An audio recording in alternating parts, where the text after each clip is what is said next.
भारत राज्यों का संघ होगा। दूसरी बात, भारत के दो नाम दिए, एक इंडिया, दूसरा भारत, ठीक है ना। अब संविधान के बारे में ध्यान रखिए, संविधान 26 नवंबर 1949 को बनकर तैयार हुआ था, लागू भी हुआ था। लागू क्यों कह रहे हैं? क्योंकि नागरिकता वाला कानून उसी समय लागू हुआ था, लेकिन पूर्णतया नहीं लागू हुआ। कुछ अनुच्छेद जो जरूरी थे वो लागू किए गए। उस समय देश आजादी की सांसें ले रहा था, भारत और पाकिस्तान दो देश बन गए थे, तो कौन किस देश का नागरिक होगा ये जरूरी था, इसलिए नागरिकता के कानून यहां पे लागू किए गए थे। लेकिन जब आपसे कहेगा पूर्णतया कब लागू हुआ, तो आप कहेंगे 26 जनवरी के दिन, और 1950 से को ये पूरी तरीके से लागू हुआ। क्लियर हुई इतनी बातें? ये संविधान की छोटी छोटी चीजें हैं, इसको ध्यान रखिएगा, ठीक है ना। चलिए अगला क्वेश्चन हम लोग देखते हैं, आर्टिकल 3 के बारे में देखते हैं, ठीक है ना। आर्टिकल 3 कहता है, अनुच्छेद 3 कहता है कि संघ जो है किसी राज्य क्षेत्र में परिवर्तन कर सकता है। राज्य क्षेत्र में परिवर्तन, ये ध्यान रखिएगा। इसका मतलब क्या हुआ? जैसे उत्तर प्रदेश, आपको पता है उत्तर प्रदेश देख रहे होंगे, वहां ग्रीन कलर का ये अपना उत्तर प्रदेश। केंद्र गवर्नमेंट चाहे, संसद चाहे तो इसकी सीमा को परिवर्तित करे, इसको चाहे तो और बड़ा बना दे, इसको चाहे तो उत्तर प्रदेश में 2 राज्य बना दे और दो चुनाव होगा, फिर 2 मुख्यमंत्री होंगे। तो ये संसद को अधिकार है, संघ को अधिकार है कि किसी भी राज्य क्षेत्र में उसकी सीमाओं का परिवर्तन कर सकता है, उसको 2 भागों में बांट सकता है। ये संसद का अपना अधिकार है, वहां राज्य का मुख्यमंत्री उसमें कुछ नहीं कर सकता। अपना सुझाव और सलाह दे सकता है कि हम चाहते हैं कि नहीं चाहते, बिना चाहते हुए भी वो कार्य कर सकता है। जैसे अभी तेलंगाना राज्य बना 2014 में, ठीक है ना, वो किससे टूट के बना था? आंध्र प्रदेश। आंध्र प्रदेश से टूट के बना। आंध्र प्रदेश नहीं चाहता था कि मेरे 2 हिस्से हो, लेकिन फिर भी संसद ने उसे 2 भागों में बांट दिया, क्योंकि ये उसका अधिकार है, अनुच्छेद 3 कहता है, ठीक है ना। इतनी बातें क्लियर। आर्टिकल 3 क्या कहता है कि संघ किसी भी राज्य क्षेत्र में परिवर्तन, उसकी सीमाओं में परिवर्तन, उसके क्षेत्र में परिवर्तन कर सकता है, ठीक है ना। ये ध्यान रखिए। अब बात करते हैं 5, आर्टिकल 5 की बात करें तो अनुच्छेद 5 में नागरिकता दिया गया है। क्या दिया गया है? नागरिकता। नागरिकता मतलब इस देश का कौन नागरिक होगा, ठीक है ना। नागरिकता बहुत बड़ी चीज होती है। आप इस देश के नागरिक हैं, इसलिए इस देश में आपका घर है, जमीन है, आप कहीं भी घूम रहे हैं, टहल रहे हैं, कहीं जा रहे हैं, कोई रोक टोक नहीं। जिस दिन आपकी नागरिकता खत्म हो गई, उस दिन आपका अधिकार नहीं है कि भारत के देश में अपनी संपत्ति बना ले, यहां घर खरीद ले या जमीन खरीद ले, यह आपका अधिकार पूर्णतया खत्म हो जाएगा। कुछ केस में सरकारें नागरिकता समाप्त करती है। जैसे आप आतंकवादी गतिविधि से मिल गए, किसी आतंकवादी से हाथ मिला लिए, उसको दिशा निर्देशन दे रहे हैं, अपने घर बैठा के आलू भुजिया नमकीन सब खिला रहे हैं और उसके बाद अटैक करवा रहे हैं, ऐसे केस में आपको देशद्रोही माना जाएगा। और देशद्रोही वाले केस में सरकार के पास यह अधिकार है कि आपकी नागरिकता पूरी तरीके से नष्ट करके आपकी संपत्ति पूरी क्या कर ले, जब्त कर ले।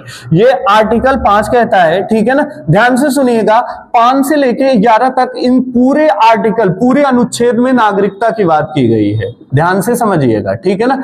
कौन नागरिक बनेगा? नागरिक अगर नहीं है, विदेशी है, भारत का नागरिकता लेना चाहता है, तब वो नागरिकता कैसे प्राप्त करेगा?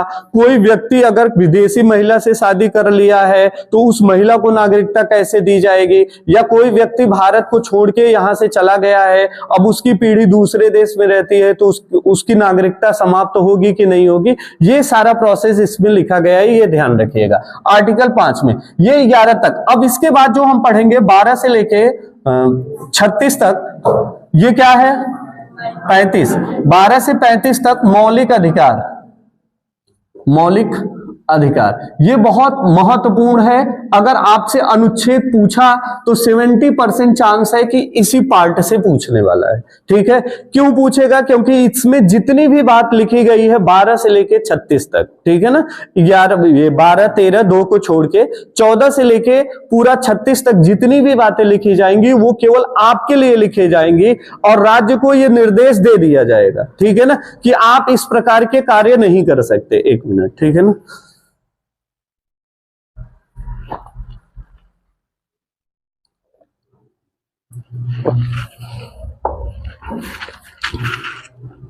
तो ये मौलिक अधिकार में क्या है, ध्यान से सुनिए।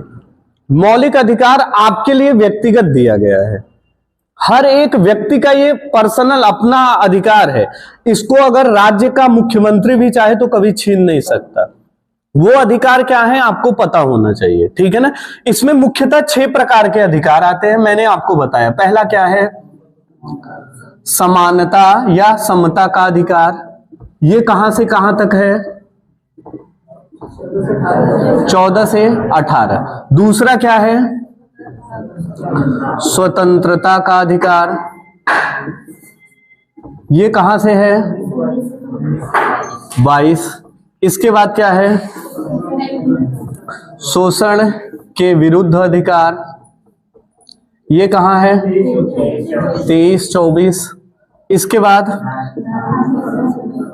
धार्मिक स्वतंत्रता 25 से 28। फिर संस्कृति एवं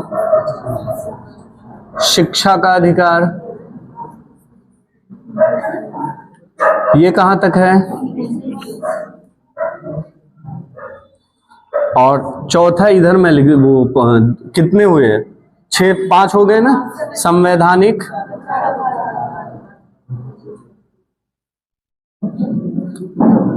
उपचार, आर्टिकल 32। ध्यान से समझिएगा।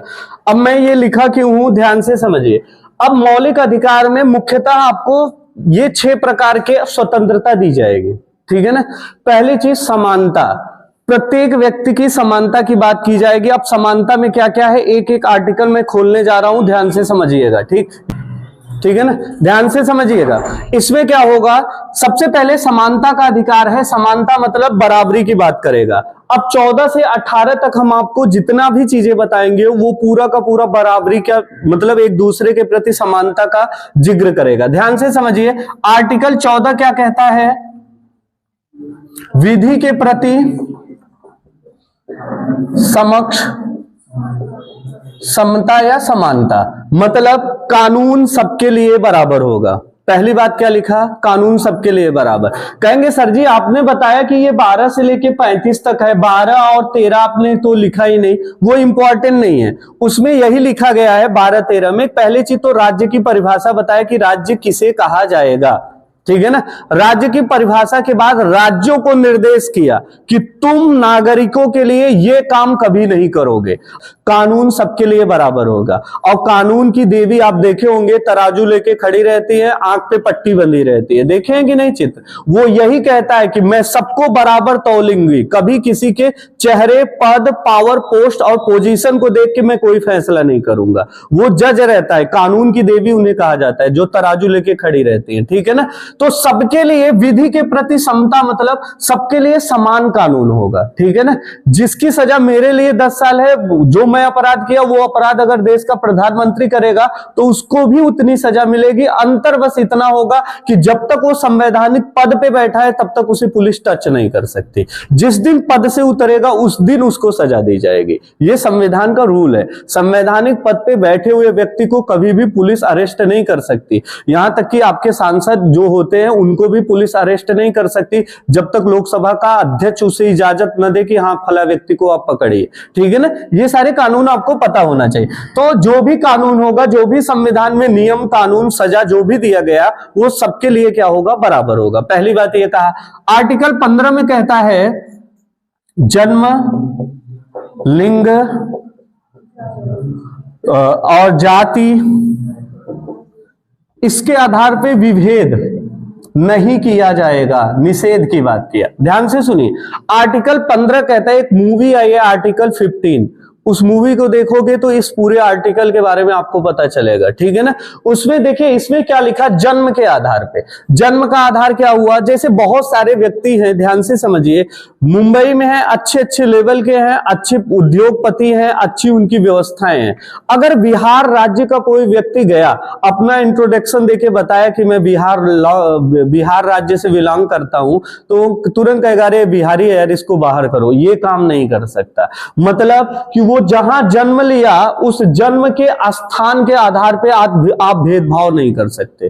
वो देश का अंश है, कहीं भी पैदा है, इससे फर्क नहीं पड़ता कि जम्मू कश्मीर वाले को कह दो कि यार ये तो बहुत अच्छे जगह से आया, अच्छी प्लेस है, और उसको कह दो तुम सबसे गिरे हुए प्लेस से आए हो, ये विभेद नहीं होगा। लिंग, लड़का और लड़की में भेदभाव नहीं किया जाएगा। पहले ये होता था, सरकारी नौकरी में लड़कों को पेमेंट ज्यादा दी जाती थी और लड़कियों को कम। जैसे प्रिंसिपल, प्राइमरी के प्रिंसिपल अगर हैं तो उसमें अगर लड़का है तो सैलरी ज्यादा होती थी, लड़की होती थी तो कम सैलरी मिलती थी। तो इसमें संविधान में लिखा गया लिंग, लिंग क्या है, लड़का लड़की, ये भेदभाव नहीं कर सकते आप, लिंग के आधार पर भेदभाव नहीं हो सकता। अब इसमें जो मेन समस्याएं आती है उसको सुनिए। यदि कोई लड़की किसी कंपनी में जॉब करने गई तो जॉब का जो मालिक होता है उसको ये लगता है यार कि इसके जब भविष्य में इसकी शादी होगी तो ये नौकरी छोड़ेगी, बच्चे होंगे तब ये नौकरी छोड़ेगी। कहने का मतलब ये ज्यादातर छुट्टी ही लेगी, लड़का है तो कोई दिक्कत नहीं, वो लगातार ज्वाइनिंग लेता रहेगा। इस आधार पे कंपनी का मालिक ये नहीं कह सकता कि आप लड़की हो इसलिए मैं आपको अपनी कंपनी में जॉब नहीं दे सकता। अगर ऐसा करता है तो आपके मौलिक अधिकार का हनन है, ये भी ध्यान रखिए। अगर आपके मौलिक अधिकार को कोई भी व्यक्ति क्या, डिस्ट्रिक्ट मजिस्ट्रेट हो चाहे चीफ मिनिस्टर हो, अगर वो भी खत्म करने का प्रयास कर रहा है तो ये मान के चलिएगा कि आप डायरेक्ट सुप्रीम कोर्ट जा सकते हैं। पहला जिला न्यायालय, हाई कोर्ट, सुप्रीम कोर्ट। लेकिन मौलिक अधिकार में दिक्कत हुआ तो आप डायरेक्ट सुप्रीम कोर्ट या डायरेक्ट हाई कोर्ट में चले जाइए, कोई दिक्कत नहीं है। इसीलिए सुप्रीम कोर्ट और हाई कोर्ट को मौलिक अधिकार का रक्षक कहा गया है कि ये लोग क्या करेंगे, रक्षा करेंगे। यदि मान लीजिए संसद कोई ऐसा कानून बनाई कि आपके मौलिक अधिकार का हनन हो रहा है, अगर ऐसा कोई कानून बना दिया संसद, तो ये आप अच्छे तरीके से ध्यान रखिए कि सुप्रीम कोर्ट बिना कुछ कहे उस कानून को रद्द कर देगी, भले दोनों सदनों में पूर्ण बहुमत से पास हुआ हो, ठीक है ना, उससे कोई फर्क नहीं पड़ता। आगे जाति के आधार पे भेद नहीं करेंगे कि हम बहुत बड़े ब्राह्मण हैं, हम उसको नहीं रखेंगे, इस जात को नहीं रखेंगे, ये भी विभेद नहीं होगा, ठीक। ये संविधान कहता है। अनुच्छेद 15 में, अनुच्छेद 16 में क्या लिखा गया है, लोक नियोजन में समानता।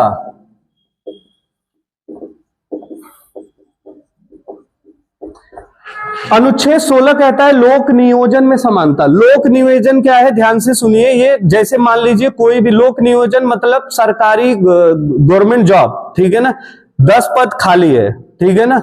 अब कहे 10 पद के लिए फॉर्म अभी निकाल देंगे तो 10 करोड़ लोग भर देंगे, तो फिर पेपर कराओ, जितने का मुर्गी नहीं उतने का मसाला हो जाएगा।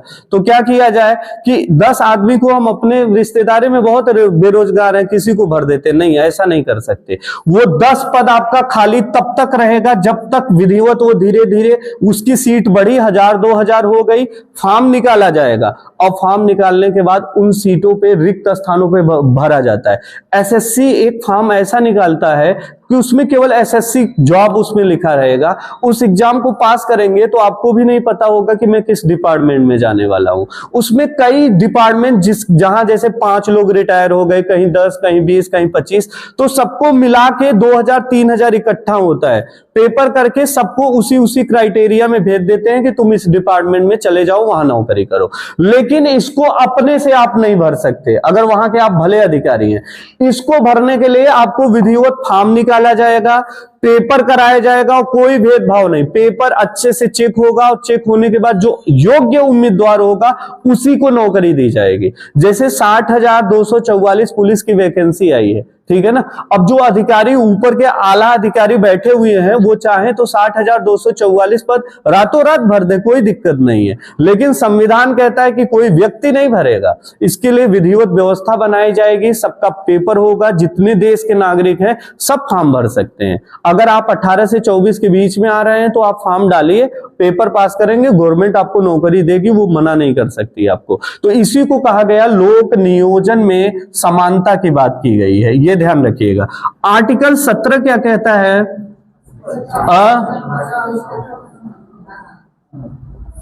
ठीक है ना, अस्पृश्यता का अंत। ये क्या होता है, छुआछूत। क्या होता है, छुआछूत।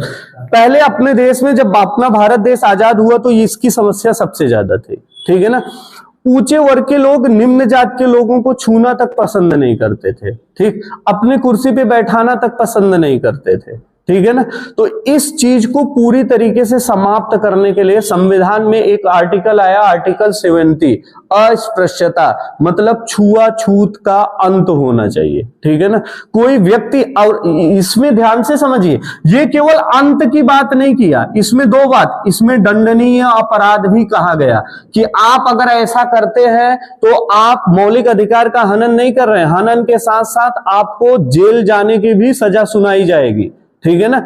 इसमें दो बातें हैं, अस्पृश्यता के अंत की बात की, दूसरा चीज इसको दंडनीय अपराध भी बताया गया, ठीक है ना। सुप्रीम कोर्ट, हाई कोर्ट में ऐसा मैटर गया, तुरंत सजा हो जाएगी, ये ध्यान रखिएगा। तो कभी भी छुआछूत को लेके आप भेदभाव नहीं कर सकते, कहने का मतलब ये। इसके बाद आया 18, क्या आया, आर्टिकल 18, अनुच्छेद 18। अनुच्छेद 18 कहता है उपाधियों का अंत, ठीक है ना। क्या कहता है, उपाधियों का अंत। ये मत सोचिए सर फिर वहीं पढ़ा रहे हैं, विश्वास मानिए बार बार वहीं आता है। एग्जाम ज्यादा सब कुछ पढ़ लेने से एग्जाम क्लियर नहीं होता, एक ही चीज बार बार रटने से, रिवीजन करने से तब एग्जाम क्वालिफाई होता है, ठीक है ना। अपने पास बहुत वक्त नहीं है, लेकिन हम अपनी चाल से चलते रहेंगे, हम अपना कर्म करते रहेंगे, बाकी जब पेपर होगा तो पेपर में बैठ जाएंगे, हमें कोई आपत्ति नहीं, ठीक है ना। तो हमारा जो लक्ष्य होगा, ये प्रयास किया जाएगा कि ज्यादा से ज्यादा सिलेबस को कंप्लीट किया जाए। ये हलवा पूरी नहीं है कि रखा है तुरंत मुंह में डाले, खा के पचाक बाहर निकाल दिए, पूरा सिलेबस है, पूरा इतिहास, भारत का इतिहास हम जानते हैं। अभी पूछने लगो कि मोहम्मद गौरी कितनी बार आया, कब कब अटैक किया, बाबर किस सन में आया, कब मर गया, तो कुछ नहीं पता होगा, ठीक है ना। और पूरा इतिहास वो जानते हैं कि इतिहास तो मुझे पता है, अंग्रेज लोग आए थे, सिंधु घाटी सभ्यता, उनको पता ही नहीं है कि सिंधु घाटी सभ्यता किस जानवर का नाम है, और बता दिए इतिहास मुझे पता है। नए वाले बच्चों में सबसे बड़ी कमी यही रहती है। ये देखें, आर्टिकल 18 कहता है उपाधियों का, उपाधियों को अंत को ध्यान से समझिए।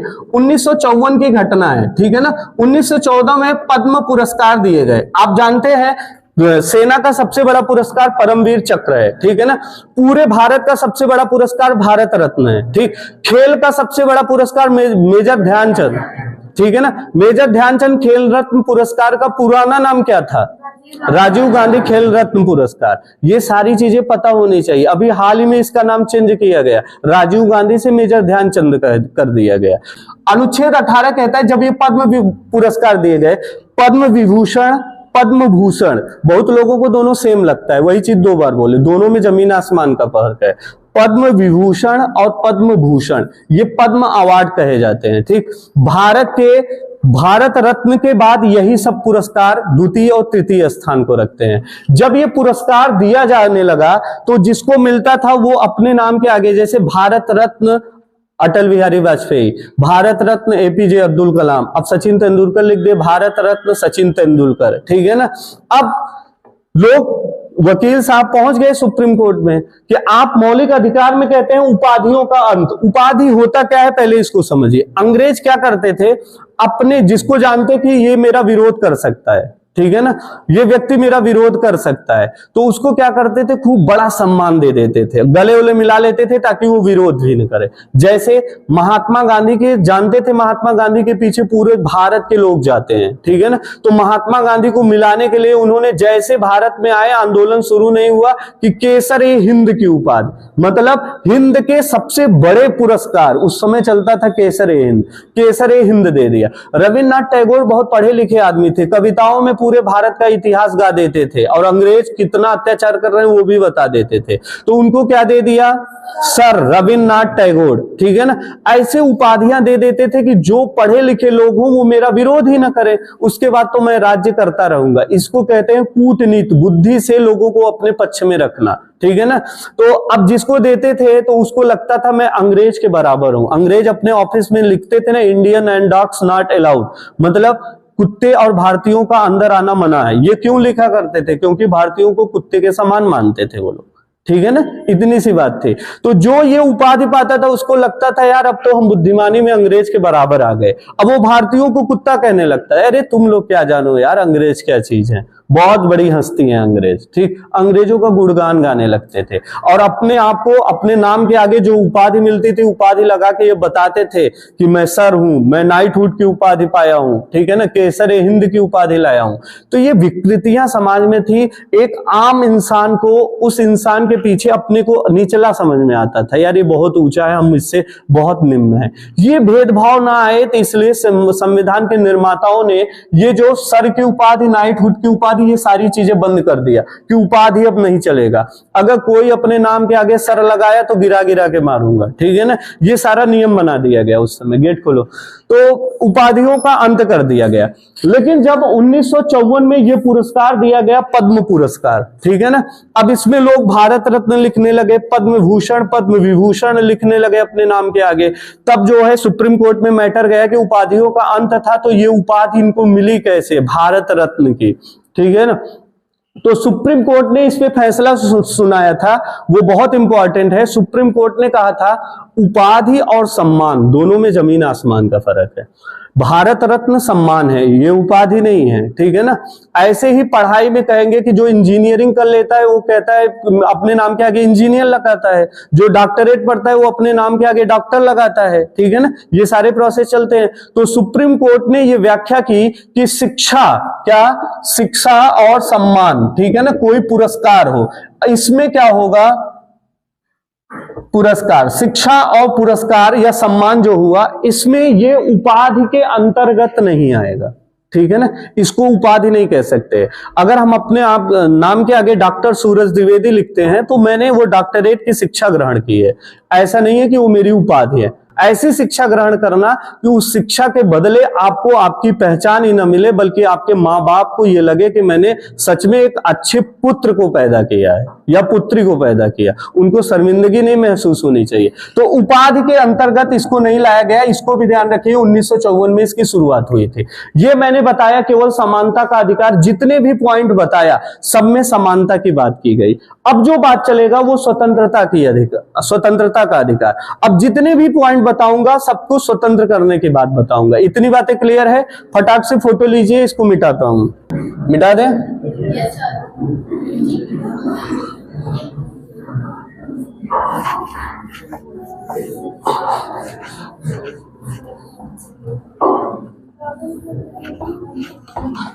अच्छा, समझ में आ रहा है? देखिए, मेरे पढ़ाने से अगर आपको ना समझ में आता हो तो मैं स्पीड थोड़ा सा कम कर लूं, ठीक है ना। स्पीड ज्यादा करने का मतलब ये है कि कम समय में ज्यादा चीज बताएंगे। आपको एक्सेप्ट करना, 1 महीने में अगर पुलिस की नौकरी लेना है तो इतना तो करना पड़ेगा भाई, सिलेबस लंबा है, नहीं तो कुछ हो नहीं पाएगा, ठीक है। तो आराम से चलें।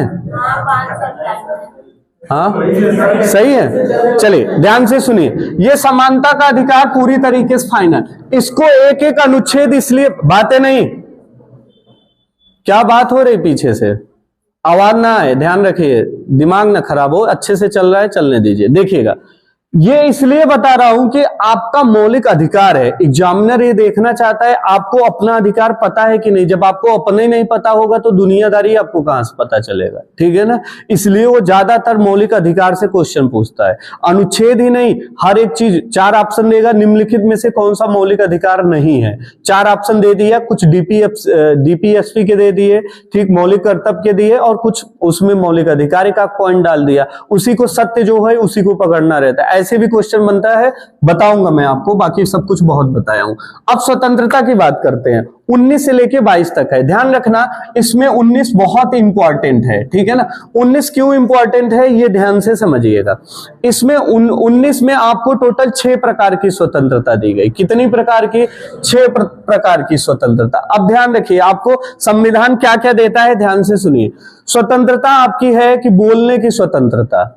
अब बोलने की स्वतंत्रता आपकी कुछ न कुछ मर्यादा होगी। बोलने की स्वतंत्रता मतलब ये नहीं है कि आप किसी के यहाँ कोई खत्म हो गया वहीं जाके राजनीति अपना किए पड़े हैं, ठीक है ना, ये स्वतंत्रता नहीं। किसी को गरिया रहे हैं, कह रहे हैं मेरे बोलने की स्वतंत्रता है, इसमें क्या है, ठीक, ऐसा नहीं। आप वही शब्द बोलेंगे जिससे सामने वाले व्यक्ति की गरिमा का हनन नहीं होना चाहिए, ये संविधान में लिखा। मतलब ऐसा शब्द बोलिए कि सामने वाले की गरिमा न जाए, ठीक है ना।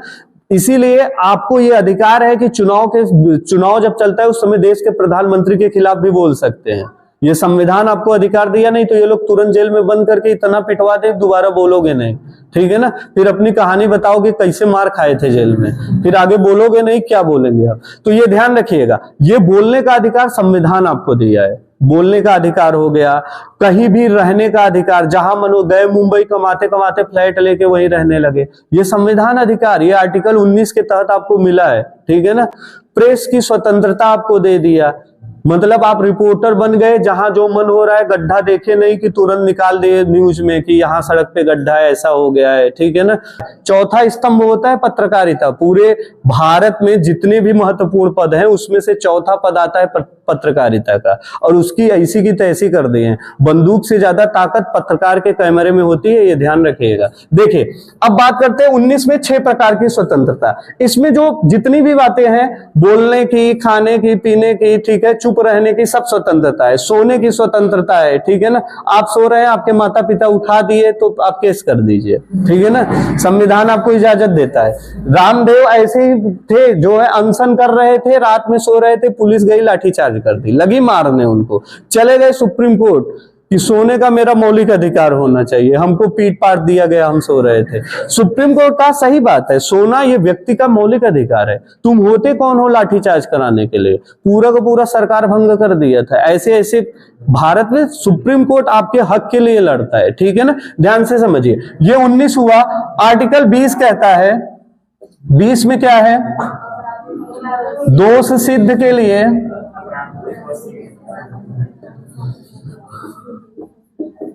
संरक्षण। इसमें आप देखेंगे पूरा संविधान का अनुच्छेद लिखा है, पूरा संविधान में 395 अनुच्छेद हैं, ठीक है ना।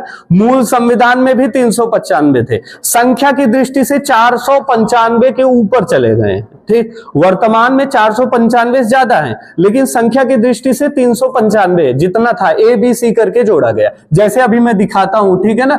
दोष सिद्ध के विषय में संरक्षण। दोष सिद्ध के विषय में संरक्षण क्या है, जैसे मान लीजिए किसी के ऊपर आरोप लग गया, ठीक है ना, कोई गंभीर आरोप लगा, हत्या का आरोप लगा, ठीक, कि फला व्यक्ति ने ही गोली मार के हत्या की है। अब उसको क्या करता है समाज, हिंदुस्तान भेड़िया दशा, न जानना न समझना, पीट पाट के बरी कर देता है, ठीक है ना। तो ये नहीं करना, ये पुलिस का दायित्व है कि जब तक कोर्ट सिद्ध नहीं करेगा कि ये अपराधी है, तब तक उसको कोई टच न कर पाए। यही रीजन है कि एक से बढ़कर एक आतंकवादी को भी पुलिस पूरी सुरक्षा के साथ ऐसे हाथ से घेरा बना के तब ले जाती है।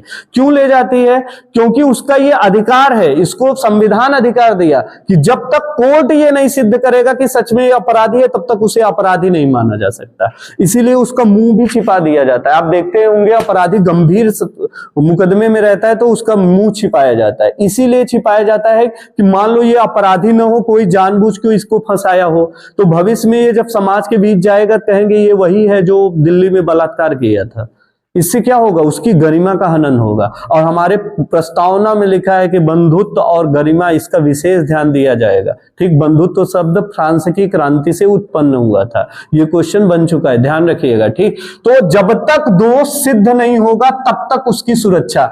तो क्या सर जैसे ही दोष सिद्ध होगा, कोर्ट फैसला करेगा, तब उसको जूता चप्पल मार सकते हैं क्या? नहीं, कोर्ट जो सजा दिया है कोर्ट देगा, सजा देने का काम आपका नहीं है, जनता का नहीं है, पुलिस का भी नहीं है।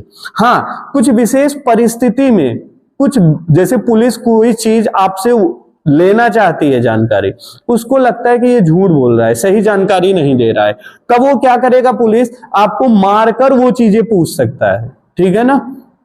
तब मारपीट के पूरा हिसाब किताब करेगा, तब आप सही कर देंगे। मान लीजिए पुलिस जानबूझ के जबरदस्ती बुलवा रहा है, इतना मार रहा है कि हम गलती से बोल दिए कि हाँ हम ही किए ताकि मारना बंद करे, तो पुलिस अपने सामने जो बयान लेती है वो बयान कोर्ट में नहीं पेश किया जाता। जज के सामने जाना और बता देना साहब ये इतना मारे थे कि पूरी हड्डी मेरी टूट गई, 306 हड्डी थी, 312 हो गई टूट टूट के, ठीक है ना। और अब क्या 206 थी, ठीक है ना, अब 312 हो गई टूट के पूरा। तो इससे क्या होगा, जज अपने सामने ये जान जाएगा कि ये प्रेशर में आके या दबाव में आकर ये बयान दिया था। जज कभी भी जाओगे आपसे पूछेगा कि आपने ये पुलिस के सामने जो बयान दिया, क्या आपने ये बयान किसी दबाव में तो नहीं दिया था, ठीक है ना। तो आप कहेंगे कि नहीं, तो वो बयान स्वीकार होगा। अगर आप कहेंगे हाँ, ये लोग बहुत पीटे पाटे हैं, ठीक, और साहब हमको अच्छे से रखिए नहीं तो वो मारेंगे, तो फिर जज अपने सामने लेगा। इसीलिए जब गंभीर मामले में फंसो तो पहले मेडिकल जांच करा लो, ठीक, और मेडिकल रिपोर्ट आपके पास अगर आ गई तो पुलिस को दिखा देना, मेडिकल रिपोर्ट बनवाए, कुछ इधर उधर हुआ तो वर्दी खा जाऊंगा आपकी, वो तुरंत डाउन होगा, फिर वो आपको नहीं मार सकता। तो जैसे ही अपराधी हो तो तुरंत जाओ मेडिकल रिपोर्ट बनवा दो ताकि गोड़ हाथ न टूटे, ठीक है ना, बाकी मुकदमा चलता रहेगा, ऐसा करना मत, ठीक है ना, बता रहा हूं आपकी सुरक्षा के लिए। चलिए आगे बढ़े। 21 ध्यान से समझिए, ये जो 20 और 21 है ये बहुत महत्वपूर्ण अनुच्छेद है, ठीक। भारत में मैंने बताया है, ध्यान से सुनिए, राष्ट्रपति 3 आपातकाल लगाता है। राष्ट्रपति कितने आपातकाल लगाता है? देश के कार्यपालिका का हेड कहा जाता है राष्ट्रपति, और पूरे भारत का प्रथम नागरिक राष्ट्रपति कहा जाता है। वो अलग बात है कि प्रधानमंत्री के पास पावर होती है, ठीक, बाकी संविधान में पावर इसकी लिखी गई है, ठीक है ना, कि पावरफुल यही रहेगा। कैसे? जैसे हम लोग, वही एग्जांपल समझ लो, सबसे बढ़िया है, ठीक, कि घर में शादी आया, लड़के की शादी आया, बता दिए कि वो दादाजी जो बैठे हैं वही सर्वे सर्वा है, जो कहेंगे वही, और दादाजी 1 रुपए शादी मान ले तो शादी कैंसिल, पिताजी नाराज, नहीं 4 लाख हम कम नहीं लेंगे, इससे कम नहीं होगा। तो नाम के हैं घर के मालिक, बाकी मालिक तो हम ही हैं, ठीक है ना। तो वही चीज, ये नाम के हैं मालिक, लेकिन वास्तविक पावर किसके पास है? प्रधानमंत्री। लेकिन ध्यान से समझिएगा, राष्ट्रपति एक केस में बहुत पावरफुल होता है। कब? जब राष्ट्रपति शासन चलता है तब। राष्ट्रपति शासन 3 अनुच्छेद में चलता है, ये तीनों इंपॉर्टेंट है, ध्यान से रखिए। कौन कौन से है? 52 में क्या है?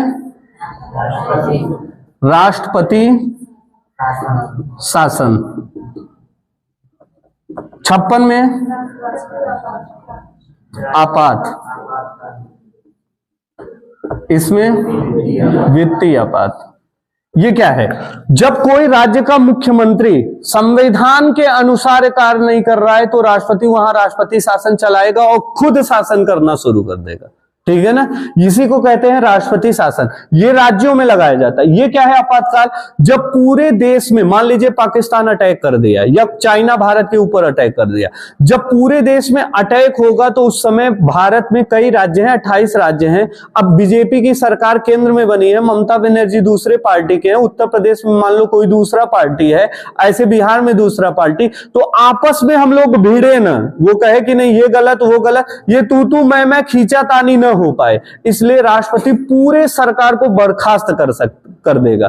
पूरे भारत में न किसी राज्य में और ना ही केंद्र में कोई सरकार नहीं होगी, राष्ट्रपति जो बोलेगा वही काम होगा देश में, ठीक है ना। इसी को कहते हैं राष्ट्रीय आपातकाल।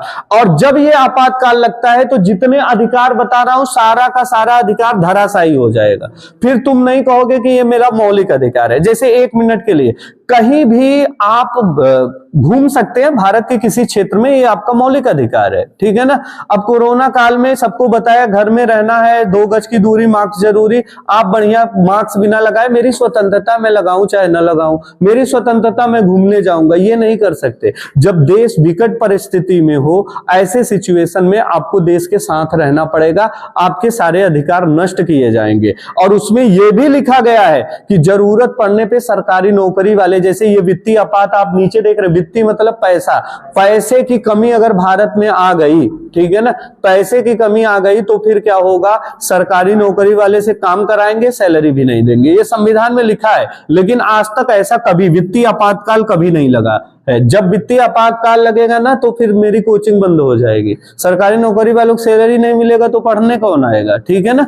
तो वित्तीय आपातकाल इसीलिए बनाया गया। तो अब देखिएगा 20 और 21 ये जो अनुच्छेद मैं लिखा हूं, अगर राष्ट्रपति शासन भी लग गया, किसी की सरकार पूरे भारत में नहीं है, तब भी ये अनुच्छेद कभी भी खत्म नहीं किए जा सकते। कौन? 20 और 21 इतना इंपॉर्टेंट है। अगर सरकार आपको पकड़ ली तो आपको दंडित नहीं कर सकती जब तक कोर्ट आपको सिद्ध नहीं करेगा कि आप सच में इसके अपराधी हैं, पहली बात। दूसरी चीज 21 में है प्राण एवं दैहिक, दैहिक। एक चीज ध्यान रखना यार, 19 के किस भाग में है, तो कहेंगे 19 के एफ में है, ठीक है ना।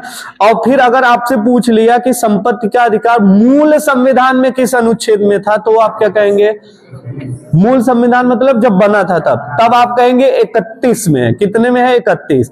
लेकिन पूछेगा वर्तमान में संपत्ति का अधिकार कैसा अधिकार है, तो मौलिक अधिकार नहीं है, कानूनी अधिकार। कानून के तहत आप संपत्ति रख सकते हैं, लेकिन मौलिक अधिकार नहीं। मौलिक अधिकार अगर आपका बन गया तो उसका मतलब क्या हुआ जानते हो? कि अगर रेलवे में आपकी जमीन जा रही है, आप मना कर देंगे तो कोई छीन नहीं सकता वो जमीन।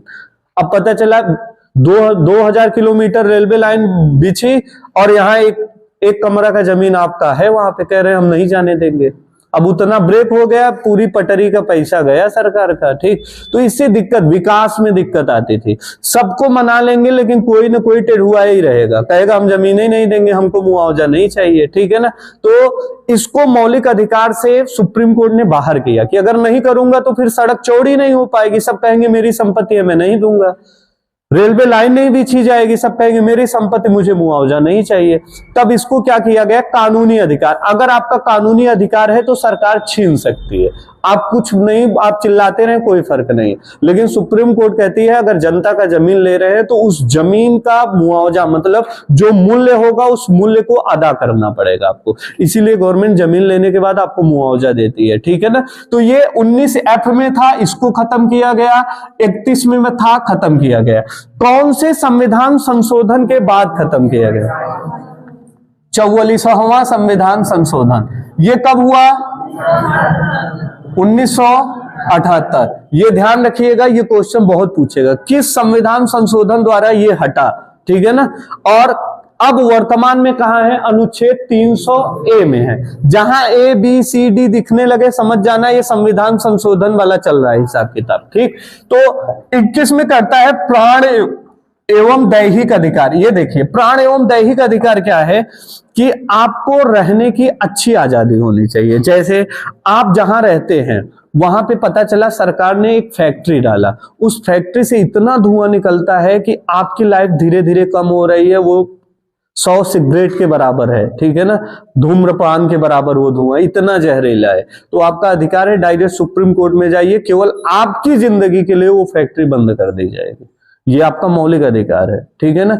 अगर आपको लगता है कि हमारे बगल में जस्ट टावर है और टावर से निकलने वाली गैसेज हमको नुकसान पहुंचा रही है, आप चले जाइए हाई कोर्ट सुप्रीम कोर्ट में, तुरंत उसकी ऊंचाई बढ़ेगी या उसको साफ कर देगा, ये पक्की बात है, ये आपका अधिकार है। तो प्राण मतलब जिंदगी, दैहिक मतलब जैसे आप रहना चाहें, अपने शरीर को जिस तरीके से ढालना चाहे। यही रीजन है कि आप सुने होंगे अक्सर अखबार में निकलता है कि दिल्ली सरकार को सुप्रीम कोर्ट ने फटकार लगाई। क्यों लगाई? पॉल्यूशन बहुत तेजी से बढ़ रहा है, पूरा धुंध हो गया है, ठीक है ना। तो ये अभी 2 महीने पहले की न्यूज है, सुप्रीम कोर्ट ने 5 राज्यों को हिंट दिया था। और कितना खतरनाक हिंट दिया था जरा सुनिएगा। उन्होंने कहा था योगी का बुलडोजर रुक सकता है लेकिन मेरा बुलडोजर रुकेगा नहीं तो वक्त रहते तुम लोग सुधार लाओ। मुख्यमंत्री को डांटे थे सुप्रीम कोर्ट के जज कि लोगों का जिंदगी, ये जीवन जीने का उनका अधिकार है, तुम लोग फसल उगा के आग लगा के खूब प्रदूषण फैला रहे हो, इसको रोकेगा कौन? सरकार। आपसे नहीं कहने आएगा कि तुम काहे धान जला दिए, अपना पियरा काहे जला रहे हो अपना, उससे प्रदूषण हो रहा है, सरकार को कहेगा, सरकार पुलिस को डंडा करेगी, पुलिस आएगा तुम्हें कायदे से पीटेगा, ठीक है ना। ये कड़ी बनाई गई है। सुप्रीम कोर्ट उसे डांटता है कि ये काम आप नहीं कर सकते, ठीक है ना। जनता के अच्छा वायु मिलना चाहिए, अच्छी हवा, जल, पीने योग्य जल, उन्हें जल। अगर मान लीजिए आप शहर में रह रहे हैं, आपको जो नल से पानी आता है वो इतना गंदा आता है कि उसमें से स्मेल आती है, आप शिकायत कर दीजिए, देखिए नगर निगम वाले हिल जाएंगे, इतनी व्यवस्था है। लेकिन आप पढ़े लिखे नहीं रहेंगे तो मुंह बना भाई ऐसा है, गरमा हुआ गरमा पी लेके ठीक हो जाए, यही करेंगे। तब आपको ये अपना अधिकार जानना चाहिए। दूसरी चीज, आगे इसमें एक शब्द लिखा प्राण, ये सबसे बड़ा अधिकार है। अगर आपको लगा कि सामने वाला व्यक्ति मुझे जान से मारने आ रहा है, ठीक है ना, और अगर हम उसे गोली नहीं मारे तो वो मुझे मारेगा, ये पक्की बात है। ऐसे सिचुएशन में जब आपको लगता है कि सामने वाला मुझे गोली मारेगा अगर मैं नहीं मारा, तो संविधान आपको इजाजत कहती है कि पहले तुम फाइनल कर दो, वो मर जाए तुम जिंदा रहो, क्योंकि तुम इतना पढ़े लिखे हो, बड़ा एहसान कर दिए हो, नौकरी वोकरी भी देना है तुम्हें। तो ये इजाजत करता है कि जब आपको विपरीत कंडीशन, ये मातृशक्तियों को देख के कानून बनाया गया है, जब आपके साथ कोई गलत गतिविधि करता है तो आपको पूरी स्वतंत्रता है कि आप किसी भी तरीके से मारिए, वो मर भी जाए तो कोई दिक्कत नहीं, लेकिन कोर्ट में ये सिद्ध कर दीजिए कि मेरे साथ इतना गलत कर रहा था और गलत करने के बाद हो सकता है मुझे जला देता, मार देता या कुछ कर सकता था। तो ऐसे केस में मातृशक्तियों को या कोई भी व्यक्ति हो, उसको लगता है कि मेरी जिंदगी समाप्त हो जाएगी, तो उसको ये अधिकार मिला है कि तुम समाप्त न रहो, सामने वाले को समाप्त कर दो। ठीक है ना, ये सबसे बड़ा अधिकार है, प्राण एवं दैहिक अधिकार। ये ध्यान रखिए, ये आपातकाल राष्ट्रपति शासन में भी इसको समाप्त नहीं किया जा सकता, इसको ध्यान रखिए। इसके बाद ये देखिए 21 हुआ, और इसके 21 है राणा जी, यार आप तो कभी कभी दिल छू लेते हैं। 21 है, ठीक है ना, 21 है, जहां ये दिखा आप समझ जाइए कि संविधान संशोधन वाला केस आ गया। ठीक है ना, अब इसमें क्या लिखा गया, ध्यान से सुनिएगा। इसमें लिखा गया है 6 से 14 वर्ष के बच्चों को क्या होना चाहिए, निःशुल्क शिक्षा। इसके इतिहास पे जाएंगे तब आपको समझ में आएगा। जब अपना देश आजाद हुआ तो राज्य के नीति निर्देशक तत्व, मौलिक अधिकार के भाग 1 में भारत राज्यों का संघ, भाग 1, भाग 2 में नागरिकता आपको बताया 5 से 11, भाग 3 में मौलिक अधिकार बता रहा हूं। अब इसके बाद आएगा भाग 4, डीपीएसपी, उसको कहते हैं राज्य के नीति निर्देशक तत्व। जब भी कोई सीएम बनेगा तो सीएम बनने के बाद जो भी योजनाएं जनता के लिए ले आएगा, तो उन योजनाओं में उसे क्या क्या ध्यान देना है, इन सभी का जिक्र किया जाएगा राज्य के नीति निर्देशक तत्व में। ठीक है ना, ये मैं बता क्यों रहा हूं, इसलिए बता रहा हूं कि जब देश आजाद हुआ तो आजादी के समय राज्य के नीति निर्देशक तत्व में यह लिखा गया कि 6 से 14 वर्ष के बच्चों को निःशुल्क शिक्षा मिलनी चाहिए। क्या मिलनी चाहिए, निःशुल्क शिक्षा। लेकिन अपना देश आप सुने होंगे जब आजाद हुआ था तो यहां पे सुई तक नहीं बनता था, सुने हैं कि नहीं। जब सुई नहीं बनता तो फ्री में पढ़ाएंगे कैसे, टीचर को सैलरी कैसे देंगे। तो ये संभव नहीं हो सकता था उस समय, क्योंकि भारत में पैसे की कमी थी। अंग्रेजों ने खूब भारत का शोषण किया, पूरा यहाँ का धन संपदा सब कुछ लूट के लेके गए थे। ठीक है ना, पुर्तगालियों तो 22 जहाज से लेके गए। ठीक है, जब यहाँ पे आया पहली बार तालीकट में वास्को डिगामा, तो कहता है यहां से मैंने 22 जहाज क्या लेके गए, मसाले लेके गए। ठीक, और उससे 60 गुना ज्यादा संपत्ति मैंने प्राप्त किया। इतना पैसा कमाया कि यहाँ 1 रुपए का खरीदा तो वहां 60 रुपए का बेचा, ऐसे समझो। और उसकी संपत्ति इतनी हो गई कि पूरे पुर्तगाल के अगल बगल के देश को वो खरीद सकता था, इतना पैसा कमा लिया। वो इसी देश को लूट के लेके गया था। ऐसे वास्को डी गामा नहीं, भारत में अनगिनत लुटेरे आए जो भारत को लूट के गए। ठीक है ना, भारत मां हजारों वर्ष गुलाम थी, अंग्रेज से 200 साल, 800 साल गुलाम थी मुगल और तुर्क की। ठीक है ना, ये ध्यान रखिए, वो इतिहास का विषय है। तो हुआ क्या, भारत में ऐसी व्यवस्था नहीं थी कि निःशुल्क शिक्षा दिया जाए। ठीक, तो ये बता दिया गया कि कभी जब देश में पैसा अच्छा होने लगेगा तब इन बच्चों को निःशुल्क शिक्षा देना चाहिए। ठीक है ना, अब कोई भी मुख्यमंत्री बनेगा वो निःशुल्क शिक्षा क्यों देगा, वो जो निःशुल्क शिक्षा देगा उसका पैसा अपने जेब में नहीं डाल लेगा क्या, उसको और फायदा हो जाएगा। तो वो ये चीजें नहीं दे रहे थे। तब बाद में संविधान संशोधन किया गया और अब इसे मौलिक अधिकार का अंश बना दिया गया। 21A में मौलिक अधिकार में इसको डाल दिया गया। ठीक है ना, अब मौलिक अधिकार हो गया तो कोई भी गवर्नमेंट, किसी राज्य का गवर्नमेंट ये नहीं कह सकता है भाई साहब मेरे पास पैसे नहीं। अगर पैसे नहीं तो केंद्र सरकार पैसा देगा, लेकिन 6 से 14 वर्ष के लिए निःशुल्क बिना पैसे की शिक्षा देनी चाहिए, सबको पढ़ाई मिलनी चाहिए। अब कहेंगे सर हम बचपन में पढ़ते थे जेनिथ में, बहुत पैसा लूटे हमसे। ठीक है ना, तो जब ऐसी जगह जाओगे तो लुटाओगे। ठीक है ना, प्राइमरी और मिडिल की व्यवस्था बता रहा हूं, ये मत कहना कि हम तो इतना पैसा देके पढ़ाई किए हैं, ये प्राइमरी और मिडिल की बात किया जा रहा है। ठीक, ये ध्यान रखिएगा।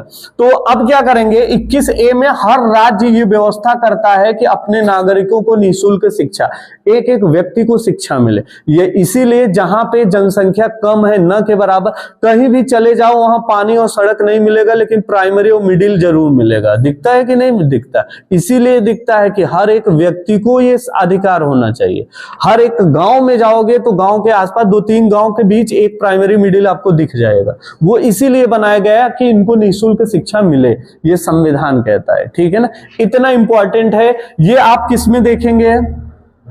हाँ, अब आप देखिए 23-24 शोषण के विरुद्ध अधिकार। शोषण के विरुद्ध अधिकार में 2 पॉइंट आपको ध्यान देना। पहली चीज, किसी को काम करवाने के बाद आपको पैसा देने पर निर्वाह योग्य मजदूरी, मतलब ये नहीं काम कराए, काम कराने के बाद निकाले 10 रुपए लो लेके जाओ, ठीक, ऐसा नहीं। निर्वाह योग्य, आज के डेट में जितनी जरूरत हो एक दिन की, वो जरूरत उस मजदूर की पूरी हो, इतना पैसा आपको देना पड़ेगा, ये संविधान कहता है, ठीक है ना। निर्वाह योग्य मजदूरी, पहली बात। दूसरी चीज, किसी से काम कराने के बाद आप सैलरी नहीं दे रहे हैं तो उसके मौलिक अधिकार का हनन है। बहुत जगह आप लोग ड्यूटी किए होंगे लेकिन आपको पैसा नहीं मिला होगा। इसमें 6 अधिकार बताया। 6 अधिकार में एक अधिकार है संपत्ति, 19 का F संपत्ति का अधिकार, संपत्ति का अधिकार, ठीक है ना। ध्यान से देखिएगा, संपत्ति का अधिकार क्या होता है कि आपको संपत्ति रखने का अधिकार ही आपका मौलिक अधिकार है। ये 2 आर्टिकल में लिखा गया है, ठीक। एक तो 19 के F में लिखा गया, दूसरा कहां लिखा गया?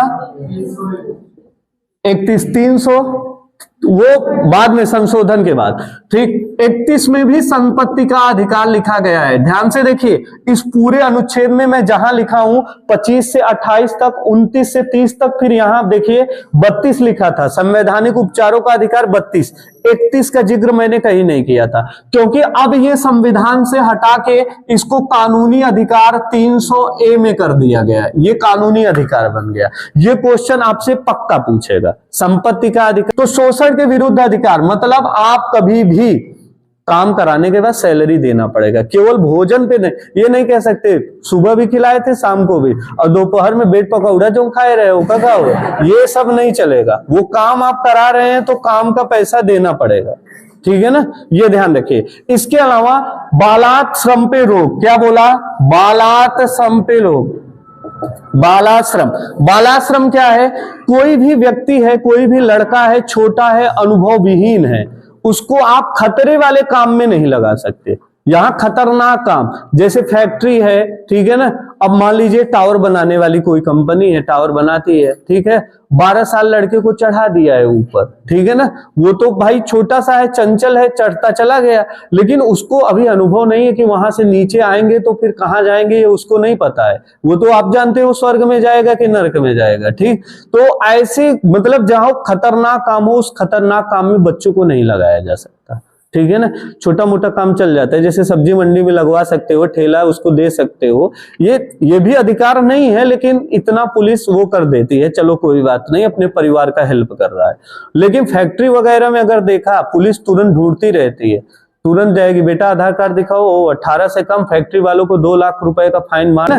तो कभी भी बड़े कंपनियों में खतरनाक तरीकों में अगर कोई लड़का लगाए 18 से कम है, तो उसके ऊपर तुरंत क्या हो सकता है, कंपनी पूरी तरीके से बंद कर दी जाएगी।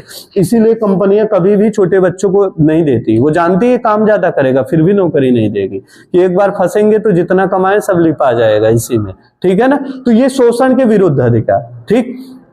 इसके अलावा धार्मिक स्वतंत्रता का अधिकार। अब धार्मिक स्वतंत्रता में आपको अपने धर्म को अबाध रूप से मानने की स्वतंत्रता, ठीक है ना। सारा दिन राम राम जपिए, माला करिए, माला वो करिए, कोई नहीं रोक सकता, ये आपकी स्वतंत्रता है।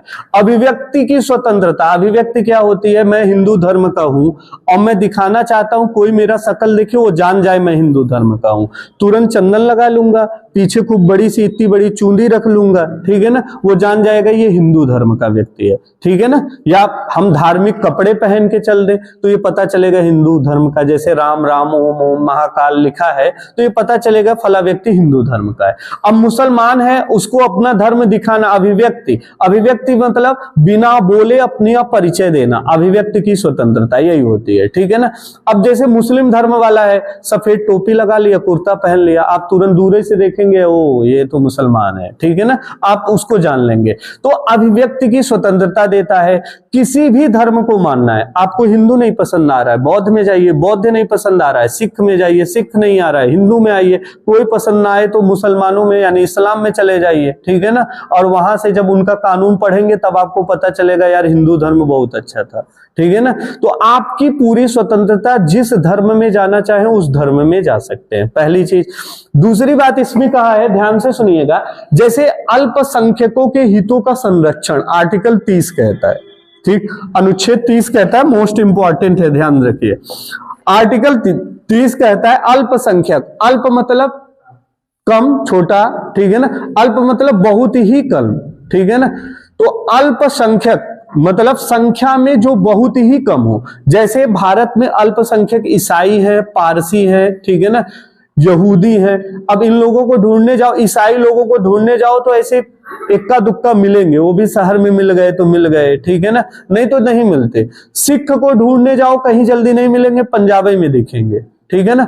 मुसलमान भी अल्पसंख्यक है हिंदुस्तान में, ये सबसे बड़ी बात है, क्योंकि सबसे ज्यादा दुनिया में मुसलमान इंडोनेशिया में, इंडोनेशिया के बाद सबसे ज्यादा भारत में, ठीक। भारत दुनिया का दूसरा सबसे बड़ा देश है जहां पे मुसलमानों की संख्या सबसे ज्यादा है, जबकि मुसलमान मतलब इस्लामिक कंट्री 56 है, वहां भी इतनी जनसंख्या नहीं है जितना ये है। और सबसे मजेदार वाली बात ये है कि इंडोनेशिया में सबसे ज्यादा मुसलमान है और इंडोनेशिया के नोट पे गणेश भगवान की मूर्ति होती है, ठीक। वहां रामलीला खेला जाता है, रामलीला देखने के लिए भारत के प्रधानमंत्री को बुलाया जाता है वहां पे, ठीक। आज भी वो प्रथा चलती है वहां पे, और वो अपना पूर्वज मानते हैं कि राम मेरे पूर्वज हैं, ठीक।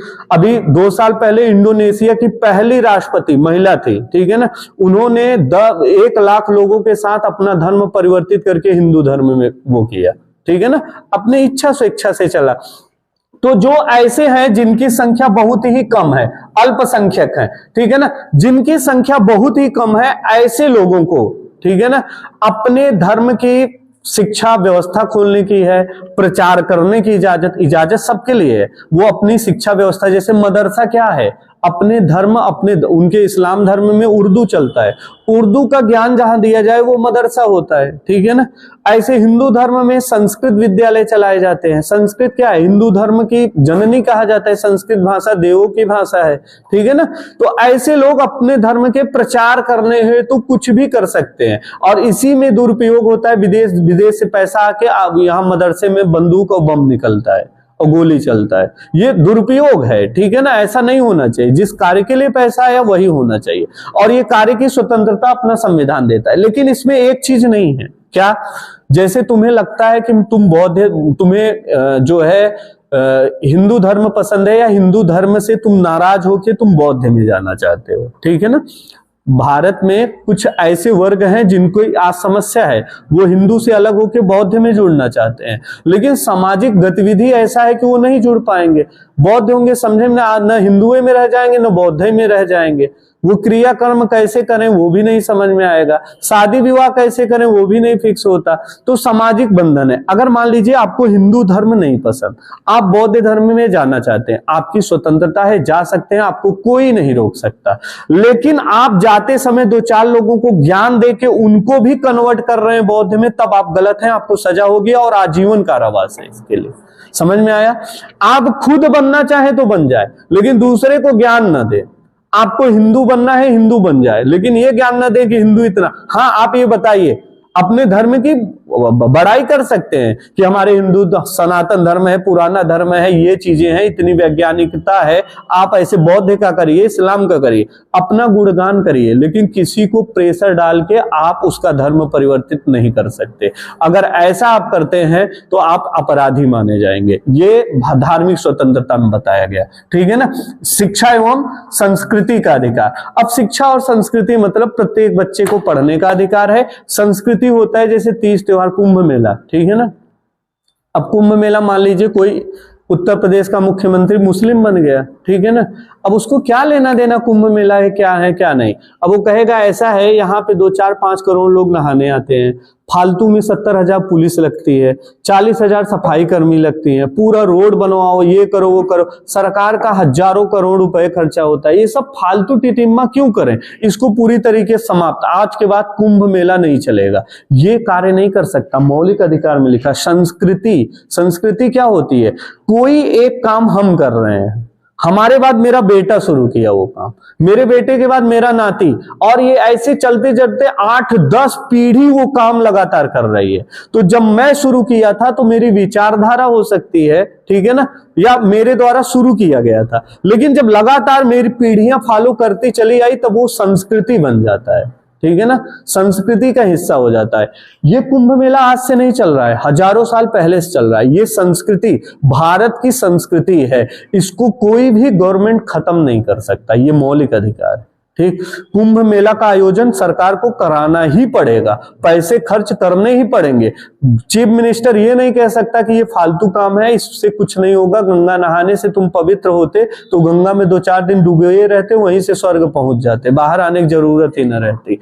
ऐसा कोई नहीं बोल सकता। ये आपके संस्कृति का हिस्सा है और इसको सरकार को करना पड़ेगा, देना पड़ेगा। जैसे आपका त्योहार है दिवाली, आप मनाएंगे, कोई रोक नहीं सकता, ठीक। संस्कृति मुसलमानों की है बकरीद मनाने की, वो मनाएंगे, कोई नहीं रोक सकता, ठीक है ना।